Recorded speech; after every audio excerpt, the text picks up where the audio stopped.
समझ नहीं आ रहा अपने सैलरी इंक्रीमेंट का क्या करूं। बेटा इतना क्या सोच रहा है? अपने म्यूचुअल फंड्स के एसआईपी का टॉप अप करा ले। This is the right time. क्या? समझ में नहीं आया। बेटा इतना क्या सोच रहा है? अपने म्यूचुअल फंड्स का एसआईपी टॉपअप करा ले। This is the right time. अब समझा।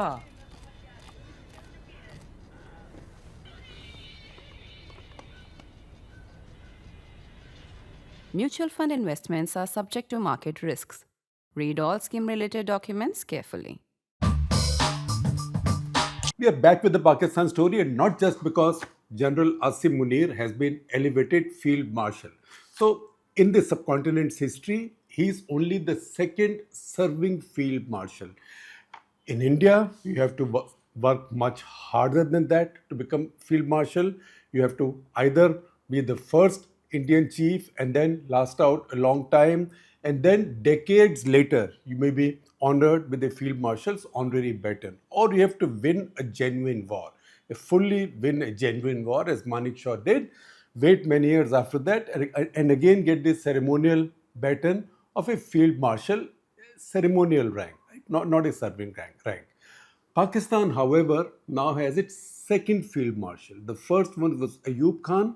He was army chief until 1958. In 1958, he retired as army chief. However, while he was army chief earlier in 1953, he had been also made home and defense minister, that means all security minister, in the civilian government as well, while he continued to be army chief. Pakistan's hybrid system did not start today.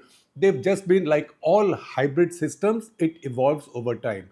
With hybrids also, every subsequent generation is different in a hybrid. We call them F1, F2 like that, first filial, second filial like that. So in a hybrid political system also, political military system also, every new generation produces its own variant. So Ayub Khan was the original. He served as the chief. He was a young chief. At the time of partition, Pakistani army had very few officers, and then each one got quickly promoted.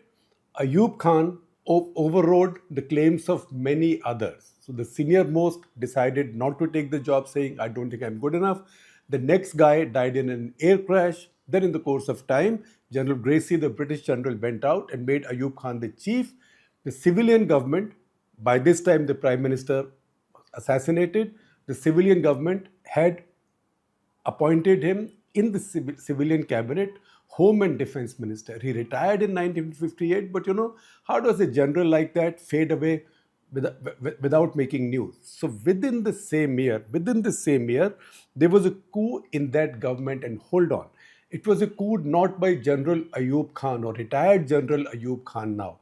It was a coup by President Iskandar Mirza against the government of his own prime minister, that is Feroz Khan Noon. That coup took place on 7 October 1958, and Iskandar Mirza, who was from Bengal, he was from an aristocratic family of Bengal, in fact from the family of Nawabs of Murshidabad, and should not go without mentioning a great grandson of Mir Jafar of the Sirajuddaula Plasi fame. You know how Mir Jafar is looked at in the subcontinent's history. He was a great grandson. He was the president, so he removed his own prime minister and his government in a coup. And you know what? Within 3 weeks, Ayub Khan had removed him as well and become president. As he became president, he appointed again somebody by superseding many others, General Musa Khan, as the army chief. He continued so long that in 1965, when Pakistan went to war with India, Musa Khan was still the chief while Ayub Khan was there. Now, how would Ayub Khan reconcile the situation where he had retired as chief? There was a chief, he had become president, so who would have the power? So I comment to you these two paras written by Zulfikar Ali Bhutto with a brilliant pen that he had, brilliant bureaucratic or a lawyer's pen, giving the justification for Ayub to elevate himself as Field Marshal because the generals were squabbling too much, particularly because Musa Khan had superseded others. So to put an end to the squabbling, Bhutto suggested or justified that the best decision was for Ayub himself to become Field Marshal now. So he became a serving Field Marshal. He had a serving general under him as Chief of Army Staff, which might be a precedent that this Pakistan also follows now. It's possible that Asim Munir appoints somebody as a four-star chief of the army, and then the Field Marshal effectively or actually actively becomes the head of army, navy and air force. So that is what's happened in Pakistan. But once again, in India, either you have to acquire eminence, being the first and having waited for decades to get merely a ceremonial baton, or you have to win a full-fledged war, a decisive win in a full-fledged war, and yet wait for many years to get a baton like that. Or Air Chief Marshal Arjun Singh, several years after his retirement, became Marshal of the Air Force, the equivalent of a 5-star. These are all ceremonial. In Pakistan, this is for real. And usually, when this happens, this also marks a power shift. So Pakistan has an elected government.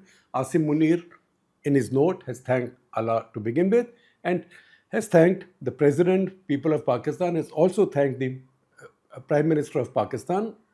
If this continues, however, this will be a new variant of the hybrid government in Pakistan. In fact, if you've seen after 3 days of skirmishes in many of his public speeches, Shahbaz Sharif, the Prime Minister, has not referred to the army chief as General so-and-so, General Saab. He said, उन्होंने phone किया, मैंने कहा सिपाह सलार साहब. So Sipah Salaar, I'd say in Hindi, you will say Senapati. In this context, it would mean somebody who is the head of all the forces. So I think he had given that indication already, and that's been formalized now. Now, what will Asim Munir unfold that he could not as general? I don't know. What do the other two forces, Navy and Air Force, think? I don't know. In our country, you can't even create theaters, Army, Navy, Air Force theaters, to pool in their resources, because the three forces all have autonomy. They are all value autonomy of their own. In this case now, being formally under one who also has such tremendous political power is a new situation. So this is a movie which is just opening out. This is just the opening act. What you've now just seen is the cast of characters, and you know who the protagonist or the antagonist, chief protagonist or the antagonist is. Whether he's protagonist or antagonist depends on where you belong and where your motivations lie. So having said that, we'll wait for this to unfold over the next couple of days. However, what I'm going to do now is I will have Snehesh Alex Philip, who you know well, our defense editor, join in and try to unravel some mystery. See, a lot of dramatic things happened between the late night of 9th of May and late morning of 10th of May. If I may reconstruct it for you or recollect it for you, late night 9th May, it looked like Pakistanis were launching a series of attacks on Indian bases, or trying to launch a series of attacks on Indian bases. And then a bunch of dramatic events took place, which sometimes when we look back, one thing comes on top of the other and we lose our sequence of events. The fact, however, is that between 2:22 a.m. of the 10th, 2:22 a.m. of the 10th, and say about 5 on the 10th evening. How many hours is that? It's just about 15 hours. It's in those 15 hours that many dramatic things took place. Pakistanis tried to attack many Indian bases, launched a bunch of their Fateh 1 and 2 missiles, which they've acknowledged. Of course, they've also claimed that all of them hit their targets. And you can be quite clear that not one, hit their actual targets. Otherwise, in a country like this, you would have seen pictures. Most of our air bases, our cantonments are in cities, or cities have grown around them. So it's impossible. If the pictures came out of Pakistan, of those live attacks in Sargodha, Noor Khan and elsewhere, nothing would have remained hidden in India. But that said, the Pakistanis made these claims. I take 2:22 as the starting point, because that is the point when suddenly the Lieutenant General in charge of Inter-Services Public Relations, that is DG ISPR, he suddenly came on an unscheduled appearance on camera. And he said, I have a shocking development to share with you. This is a provocation of the highest order, because India has now started firing ballistic missiles at its own population. This does not make any sort of sense. This is an act bereft of sanity. Now, immediately when I saw it, and many people saw it, you see also a tweet from Shashank Joshi, who's defense editor at The Economist. In fact, he and I had a tic-tac on Twitter immediately. Because he went on, the DG ISPR went on to say that among the ballistic missiles, quote unquote, India has fired, quote unquote, on its own territory. Who has to be so nutty? 5 of the 6 they fired from Adampur Air Base in Punjab. 5 of the 6 have been fired in the direction of Amritsar. It made no sense at all. First of all, why should India fire any missiles in India's own territory? Second, ballistic missiles fired anywhere will be noted by the entire world. Can't be a secret. Third, third, between Adampur and Amritsar is just 100 kilometers. So how would a ballistic missile go right up and then travel only 100 kilometers? It makes no sense. So I would say that his statement was bereft of sanity. And immediately it was read by many of us as a cover that Pakistanis are going to launch something big over Amritsar and over Punjab.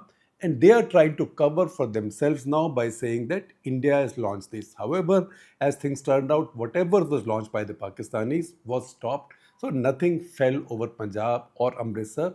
That story you've heard before. Now, this is where Pakistanis then followed up with missile attacks. They tried some air attacks also on Indian S-400 bases. And the action picked up by 3:30, 4 o'clock when India started hitting Pakistani air bases in retaliation.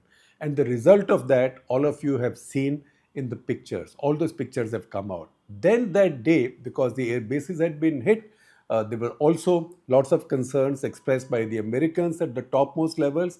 That was the evening when the Pakistani DGMO called his Indian counterpart and asked for cessation of hostilities, and it was agreed upon. That's the reason I said this is a dramatic story of 15 hours. And that now Snehesh will join me in helping me unravel. Snehesh, start the talk. Tick, tick, tick, tick, tick, tick, tick. So 2:22 a.m., the DG ISPR makes this nuttiest statement possible. In fact, if you see these tweets, you will see these tweets. Shashank Joshi reply from me. Some other tweets also replies from me, where I've actually said I don't know what he's drinking, what hooch he's drinking. Yeah. Right. Yeah. In fact, I was tempted to say I'd like to know how much Mao Tai Chinese have given him to drink to be talking like this. But this was a very deliberate, intentional move. Absolutely, there is no doubt about it. On the face of it, of course, we can all, laugh over the fact that he made such a preposterous claim, right? But as you rightly mentioned, there is a deeper reason why he actually made that statement. There are two reasons. One, of course, is what you've already mentioned, is the fact that this was a cover-up for what Pakistan was planning to do. So, if you remember, even it was not only on the 10th. These Pakistan had started making these statements even on the 8th of May. And the DGISPR had then spoken about 3 projectiles that India fired towards Amritsar, right? And then on 8th of May, again, he mentioned that... That is within 10 minutes. The first statement was 7:12. Second statement was 7:22. 7:22, he says that the India fired drones to attack Nankana Sahib, which is on the Pakistani side, Yes. right? And on 10th May at 1:30 a.m., DGISPR again spoke about it, their local time, which is our time here that you mentioned, Yes. around 1:30. Our time, we saw it 2:22 2:22 a.m. 2:22 a.m. So, and interestingly is the fact that on 8th May, when the DGISPR first spoke about these attacks, you had Pannu also tweeting about the attack. That is Gurpatwant Singh Pannun. Gurpatwant Singh Pannun. Within an hour or so. Within an hour or so of him tweeting it out. And this was followed also on the 10th May, when the DGISPR came out and Pannu tweeted that about Indian missiles by attack on Sikh population, and he said that Sikhs in India are under attack. And that was within 20 minutes of DG ISPR's preposterous claim that Absolutely. India was firing ballistic missiles.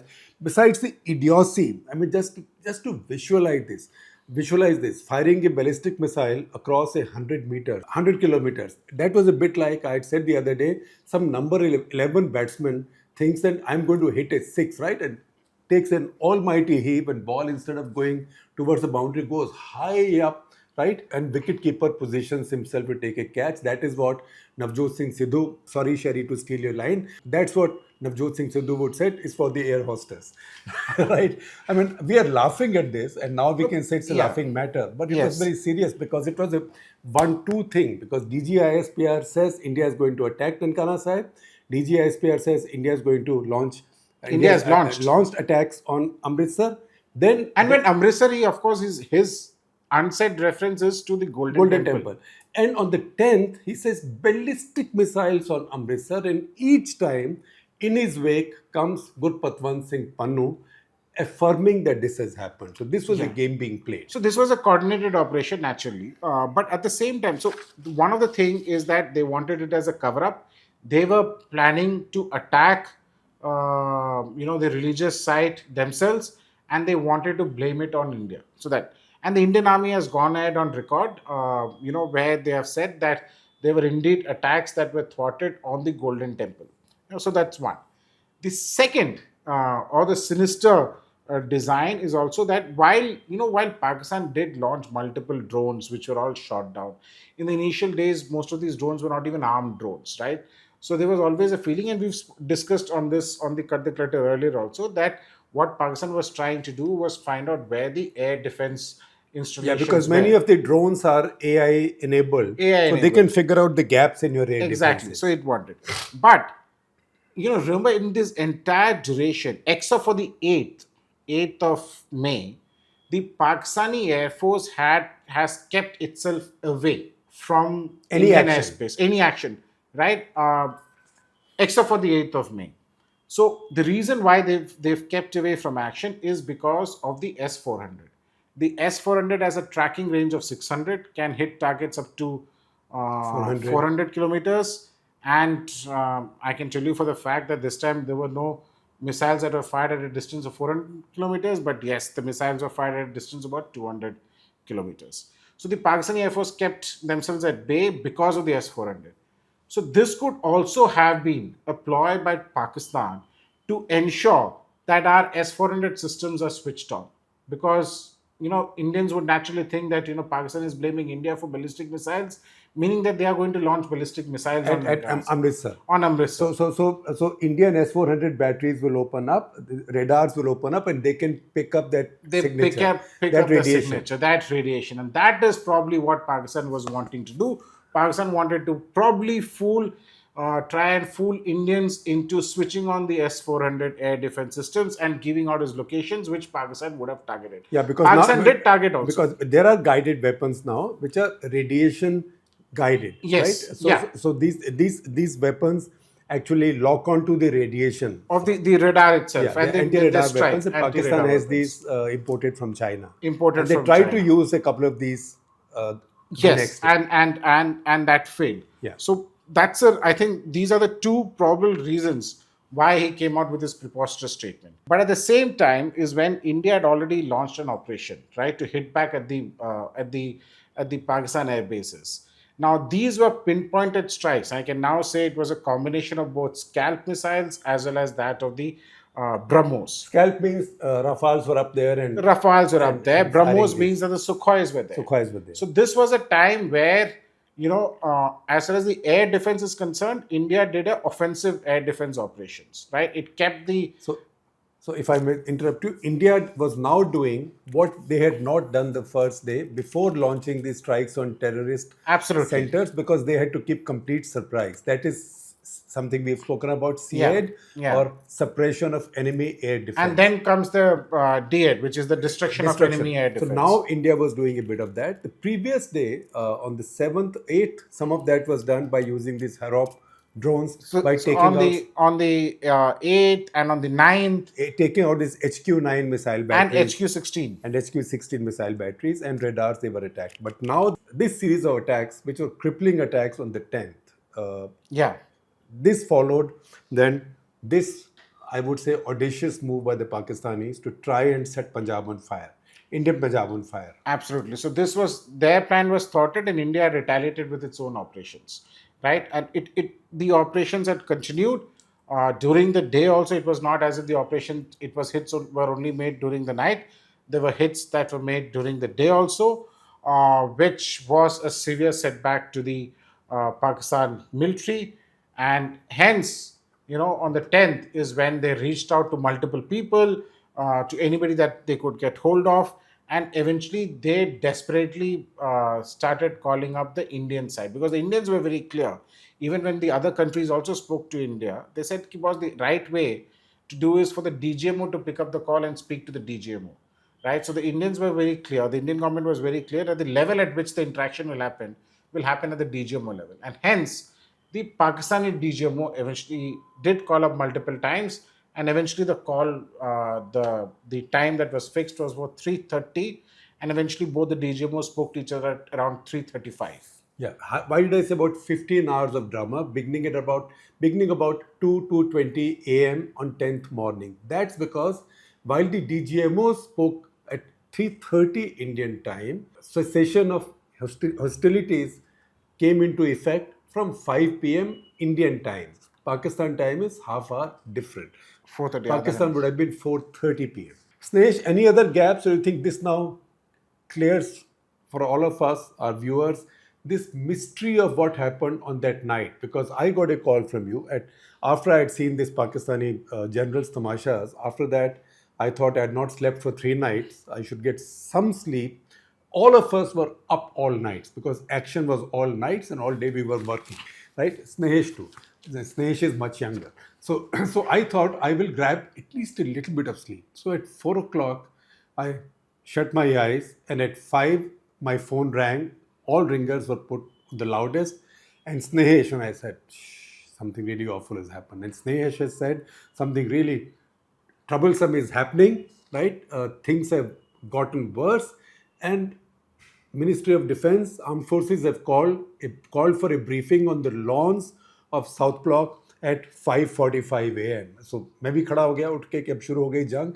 But by 5:45 when we went there, they had cancelled that briefing. They And then cancelled they that said briefing, come at because there was a 10:30. subsequent briefing that was being held. I think that briefing was to inform about the Indian operations that have taken place. But by that time, the briefing got cancelled, because by that time Pakistan had announced the launch of their operation, right, a formal. So the whole fear That's was, when the name first surfaced, Banyan al Marsus. yes, so that's when the Pakistan government announced the operation, which meant that Pakistan government had announced a full-scale assault. That was what was being said, which they did by launching multiple strikes, trying to do air intrusions, all of which failed. Yeah. And then the strike, as I said, the strike at their air bases and important installations continued. And there was a series of messages through the strikes that were sent out to Pakistan, which eventually forced them. Well, so Snehesh, that's clarifies things. Thank you very much. And remember, I hope you don't ask me for a promotion. Now that the guy next door has become Field Marshal, that reminds me of the story of Idi Amin of Uganda, who was mainly a corporal, right? Yeah. But in the course of time, he became a dictator, kept on promoting himself. With multiple stars added to his uniform. Until he made himself Field Marshal. And similarly, Muhammad Ayub Khan had also appointed himself Field Marshal. In this case, at least he's had the decency of getting his Prime Minister and President to give him that rank. But however, I think Indian Armed Forces, you better watch it. Maybe you are amused, maybe you are irritated, I don't know. But just look at this. You've got a 5-star general to deal with. Is that going to be better or worse? I will use that old Gisipiti line, only time will tell.